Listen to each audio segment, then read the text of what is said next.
Friends, Galaxy M35 Indian মার্কেটে release হয়ে গেছে এই জুলাই মাসে। অ্যামাজন স্পেশাল এই ফোন আমার পছন্দ হয়েছে এবং প্রথম সুযোগেই কিনে নিয়েছি। স্যামসাংয়ের M series phone value for money হয় এবং আমার খুব পছন্দের সিরিজ।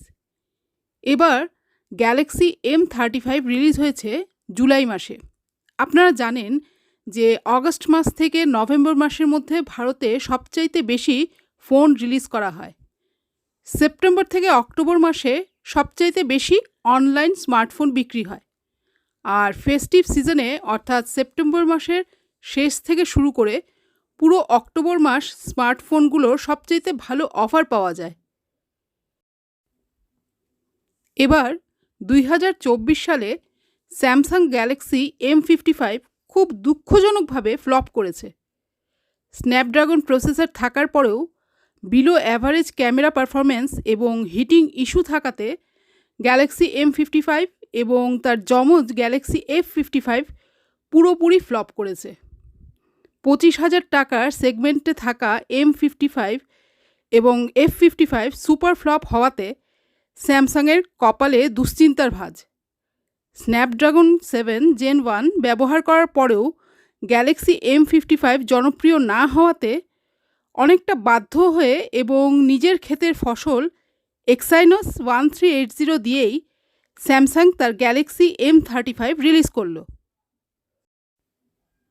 গ্যালাক্সি M35 আমি মাত্র কয়েকদিন ব্যবহার করার সুযোগ পেয়েছি। আমি 17,000 টাকা দামে 8GB 128GB কিনেছি ব্যাংক অফার সহ। পরে সামান্য প্রাইস রাইজ হয়েছে। গ্যালাক্সি M55-এ 5000 mAh ব্যাটারি ছিল আর গ্যালাক্সি M35-এ আছে 6000 mAh ব্যাটারি। স্যামসাং এখন আর বক্সে চার্জার দেয় না এবং তার ফলে আলাদা চার্জারের জন্য আপনাকে আরও হাজারখানেক টাকা খরচ করতে হবে। একটি বিষয়ে স্যামসাং খুব ভালো কাজ করেছে। কর্নিং গরিলা গ্লাস ভিক্টাসের প্রোটেকশন দিয়েছে এই ফোন, যা এই প্রাইস রেঞ্জে অন্যরা দেয় না। এছাড়া ক্যামেরা স্পেসিফিকেশন আমার ভালো লেগেছে। গ্যালাক্সি M35-এ আমরা পাই 50 MP plus 8 MP plus 5 MP camera setup আর সামনে 13 MP সেলফি ক্যামেরা। আমি এইমাত্র ব্যবহার শুরু করেছি, তাই ডিটেলসে কিছু বলছি না। তবে এইটুকু বলতে পারি যে বর্তমানে 30,000 টাকার ফোনে যে ক্যামেরা পারফরমেন্স পাওয়া যায় তার সাথে পাল্লা দিতে পারবে গ্যালাক্সি M35।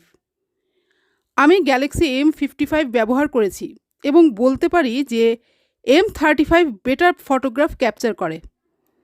আর OnePlus Nord 3 এবং OnePlus 11R-এর চাইতে বেটার ক্যামেরা পারফরমেন্স এই গ্যালাক্সি M35-এর।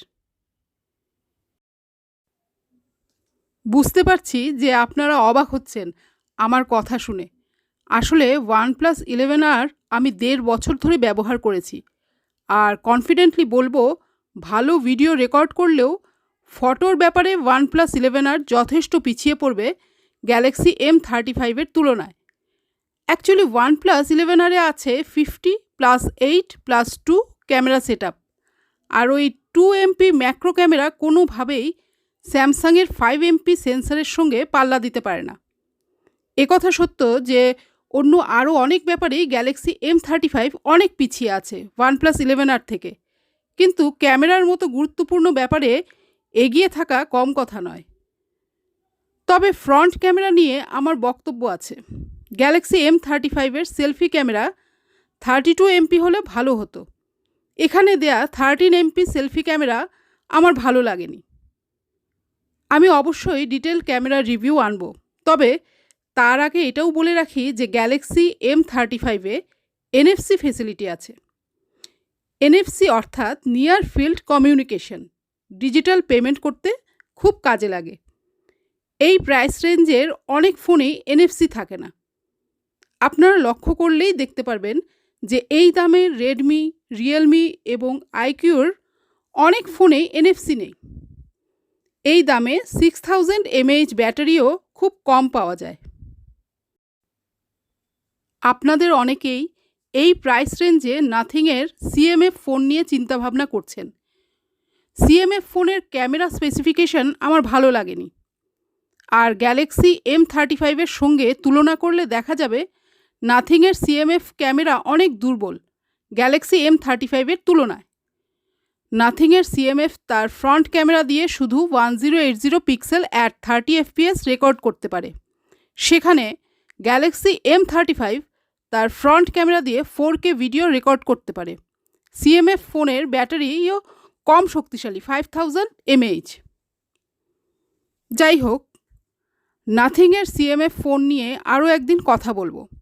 ওই ফোনে অবশ্যই নতুনত্ব আছে, আবার বেশ কিছু গিমিকও আছে। এটা মনে রাখতে হবে যে নাথিংয়ের সিএমএফ কোনো আলট্রাওয়াইড ক্যামেরা দেয়নি। এখনকার দিনে আলট্রাওয়াইড ক্যামেরা প্রয়োজনীয় হয়ে গেছে।